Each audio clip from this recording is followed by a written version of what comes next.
Hi, and welcome to the Ballyhoo Bridge podcast. You know, most of us are looking for success and happiness in our lives, but often getting there and showing up as your true, authentic self is an individual journey of self-discovery and healing, especially when building a solo business. Whether you're running a business or on a spiritual journey, in order to take the next steps, growth has to happen, doing the inner work. To show up as the real you need to know who that is. In this podcast, we want to talk about marketing and business and spirituality and mindset. And it's all geared to help you grow and reach your goals, no matter what those are and no matter what your background is.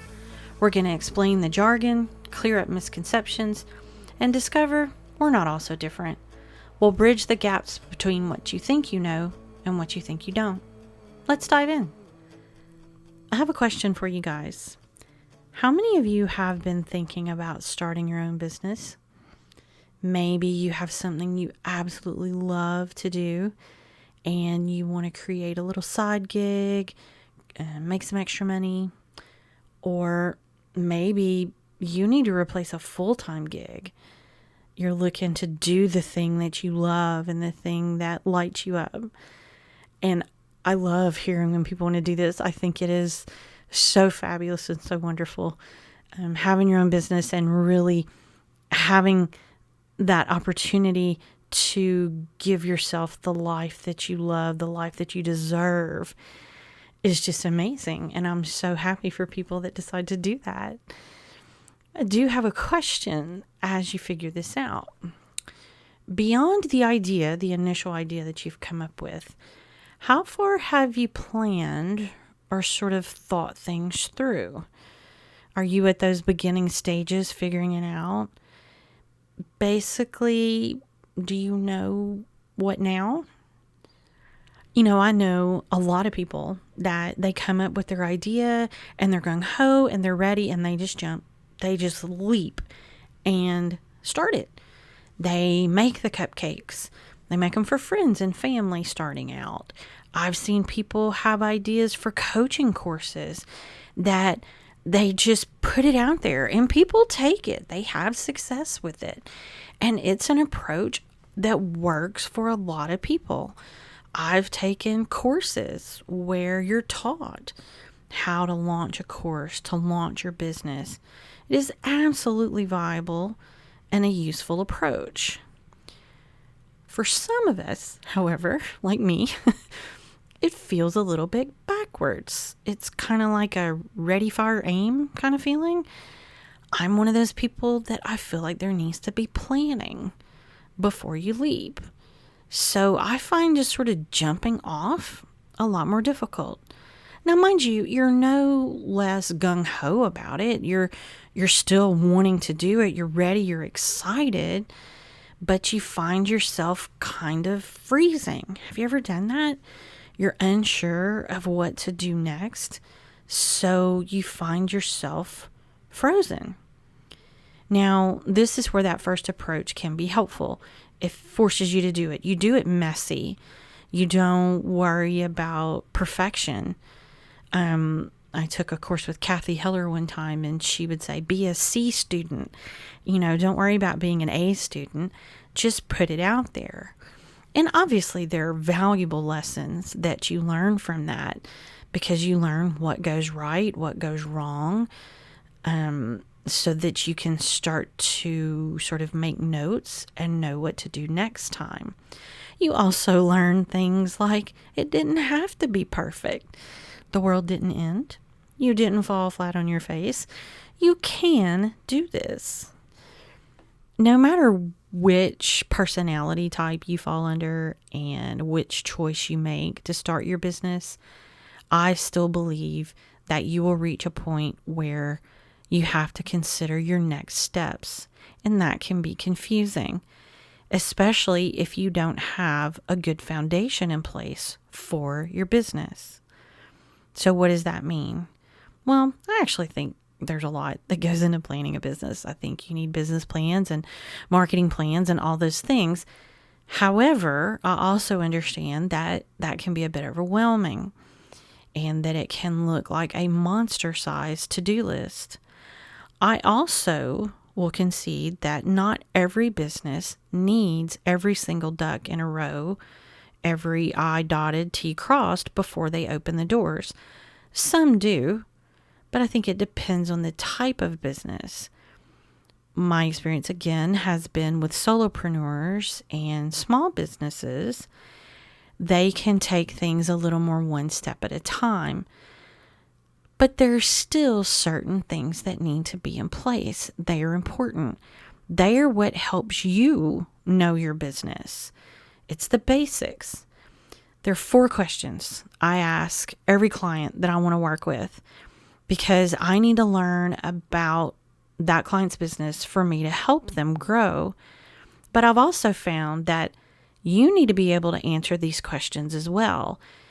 They are essentially the core of your business. Now, I don't want you to get overwhelmed or concerned about figuring all this out. You can break this down into bite-sized pieces.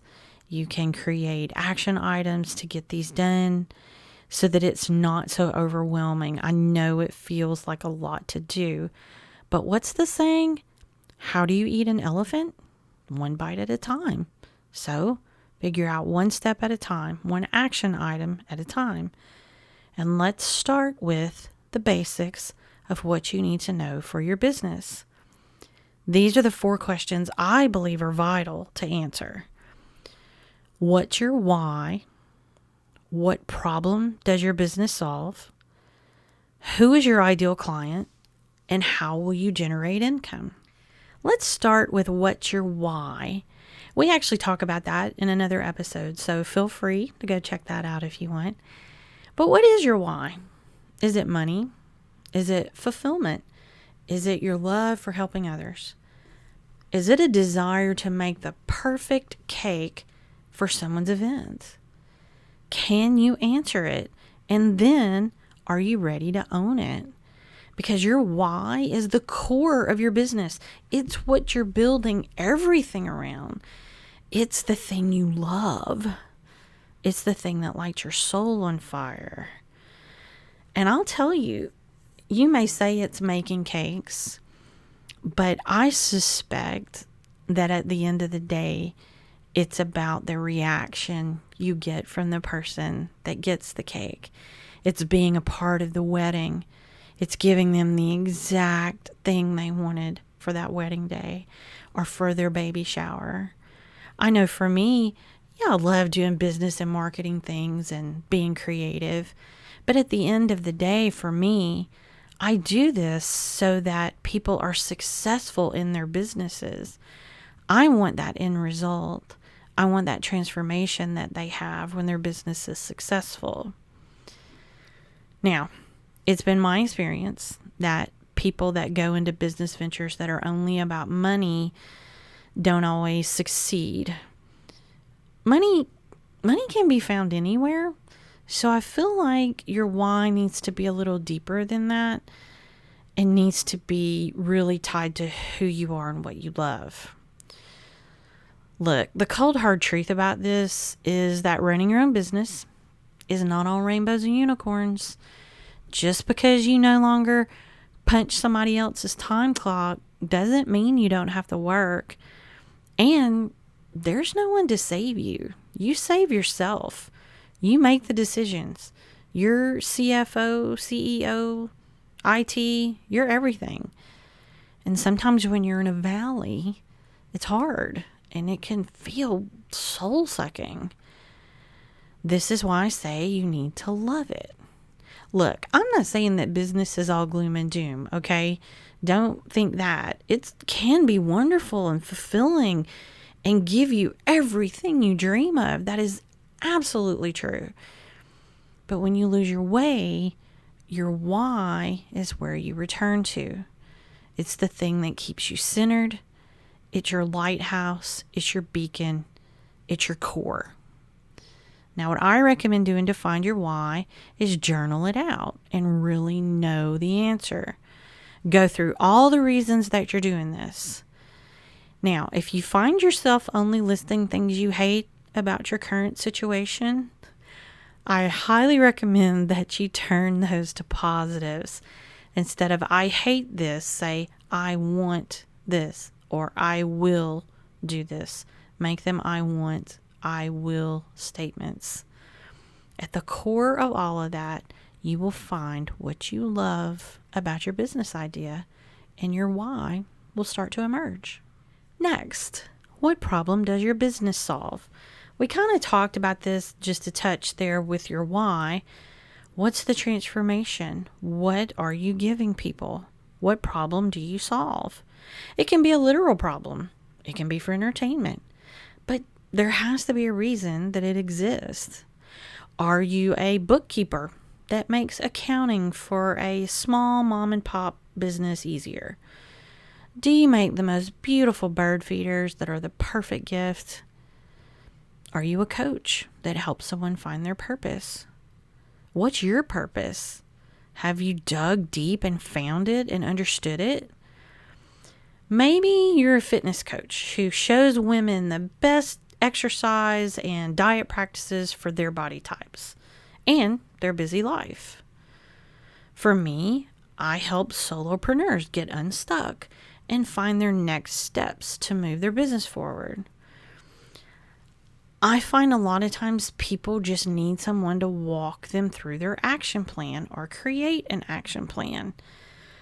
They think they don't know how, so they get stuck, they get frozen in inactivity. That's where I come in. So what's yours? Do you know? Has anyone ever asked you for your elevator pitch? Have you heard of an elevator pitch? Maybe I should explain that just in case I'm a little bit old school. Basically, let's say you meet someone in an elevator and they ask you what you do. Can you answer before you reach your stop? You should be able to. You should be able to articulate what you do in just 2, maybe 3 sentences in a way that leaves the person you've been speaking with a clear understanding. From there, they decide if they want to move forward in working or perhaps shopping with you. If your answer is, well, and then you launch into a 10-minute short novel, you'll lose them. Plus, if you don't know what you do, how can you expect people to work with you? If they don't understand what you do, they're not going to come to you. You need to understand you first. Now, of course, this is another journaling exercise if you like. I suggest start to write it out. List all the things you do. Then figure out what shingle you're going to hang on your door. The shingle doesn't list everything you do, and that's okay. You just start with the shingle. Someone who's a general surgeon, you get the idea. You don't need to know every surgery they perform. They don't need to know every modality you use as a coach. They just need to know that you're a business coach that gets X transformations or helps X people. So, narrow it down, wordsmith it a bit.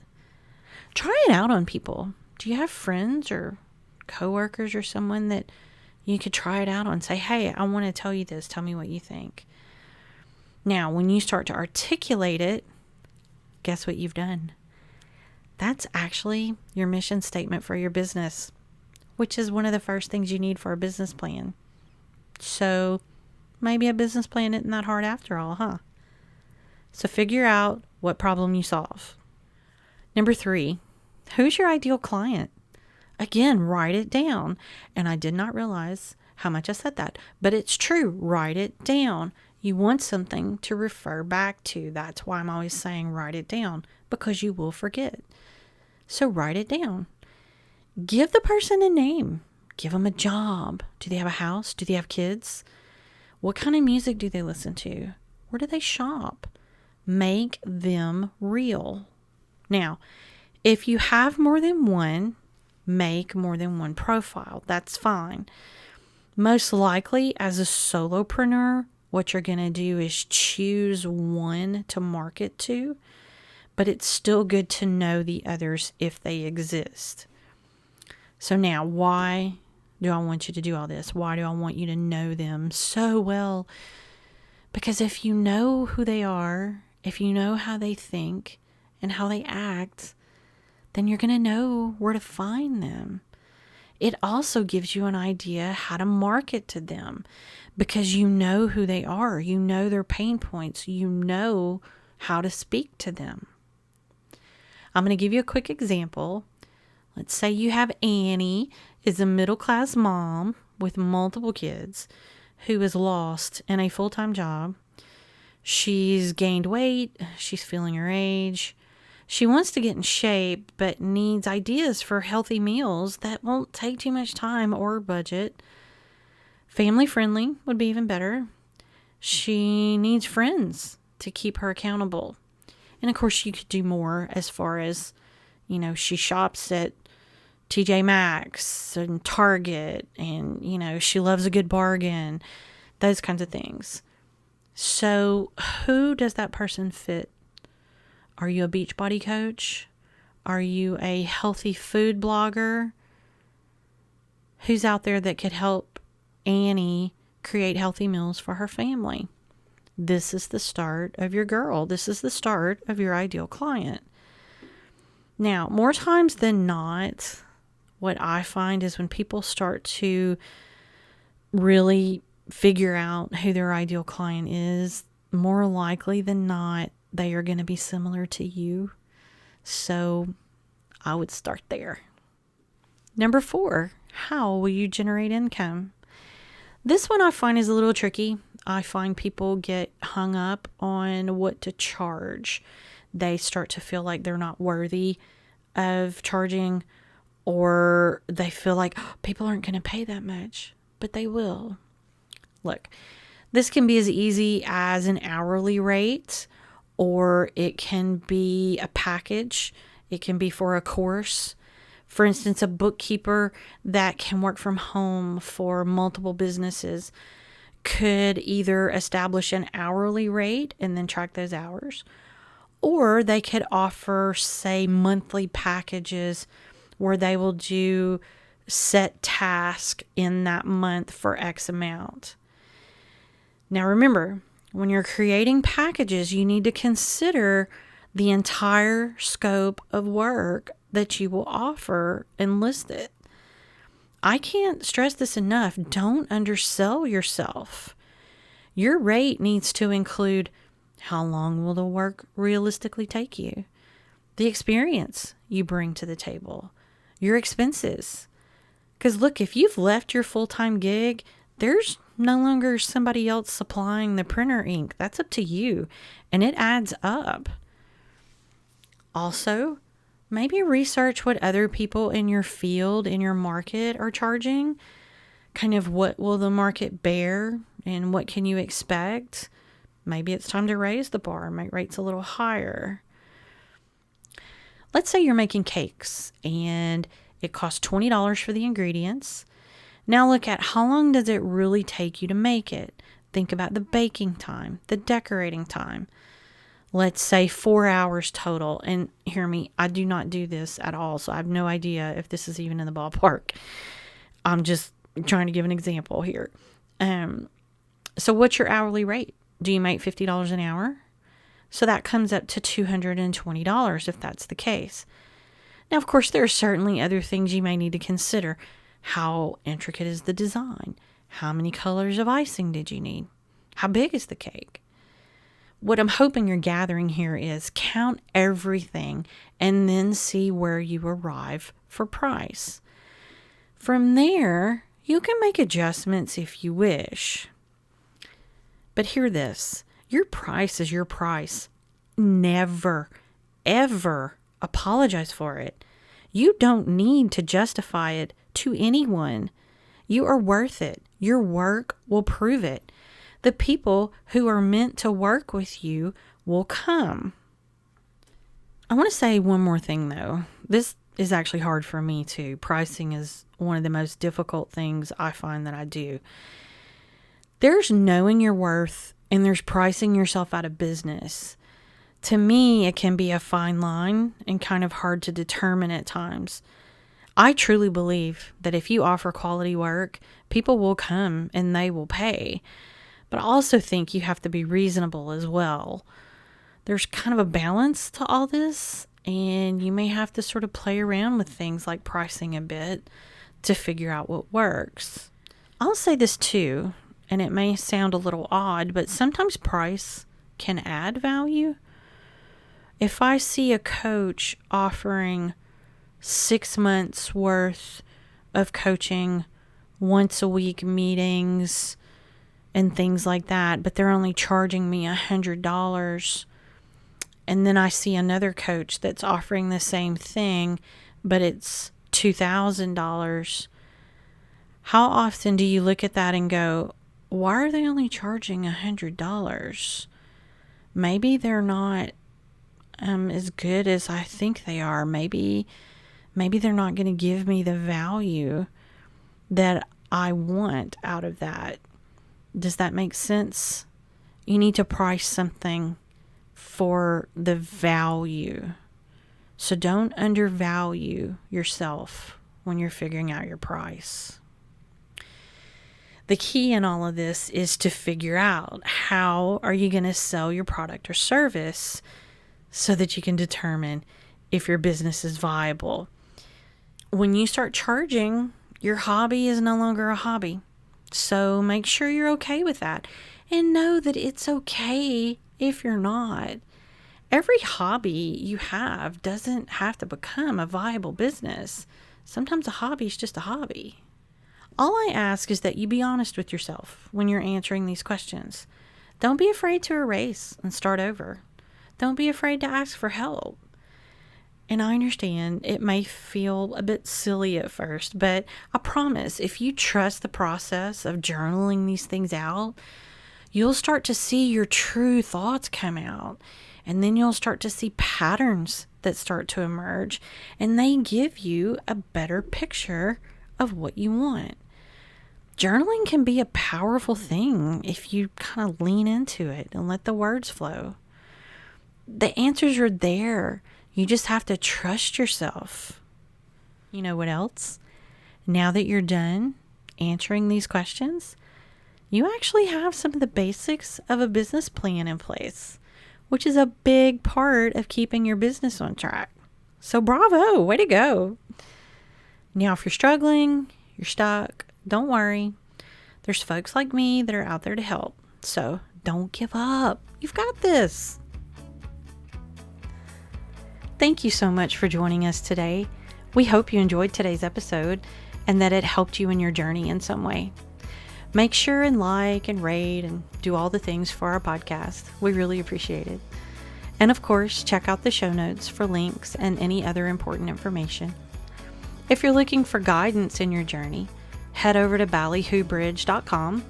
There you can choose a time for a free 30-minute clarity call with me. In the meantime, don't forget to take care of yourself. We'll see you next time.